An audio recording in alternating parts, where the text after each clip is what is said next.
आं दाख्लैहाय चन्दन ब्रह्मनि खाथियाव माने बुजिस'नो हायैयाव जे आङो उल्था फाल्था बुजिनानै आङो डाइरेक्टलि चन्दनाव सारेन्डार जाफ्लांदोंमोन। दा आङो उनावहाय सारेन्डार जाखांनायनि उनाव आं सानदों दि बबे लामाजों थाङोबा मोजां जागोन आं सिन्था खालामनानै आं सेन्टिमेन्टआव नांफिननानै आङो UPPILआवनो जगदान जाफिनबाय आरो आं UPPILखौ जोनदोगि आं आरो गारनाय नङा। आं UPPILनि जानानै आं खामानि मावलांबाय थागोन। बेखिनियानोसै। आं सुनिल बसुमतारी। नैबे फंबाय आइराखि बुंनायजों एखे।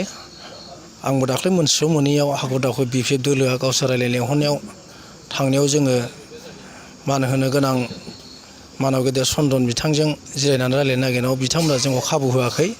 बिथांमोना जोंखौ थगायनानै गावसिनि आर'नाइखौ सोनानै जोंखौ केमेरा खेबनानै फेसबुकआव हगारदों। नाथाय जोंनि गोसोआ सब समाय UPPILजोंखा। दिनै जों PCDनिफ्राय नांथाबबोनाय, ओंखायनो जों UPPILखौ गारनो हाया। दा भुलाव जोङो गानफ्लांदों। बिनि थाखाय आं रायजो राजाफोरनि खाथियाव आर'ज गाबनाय जाबाय। गोजोन्थों।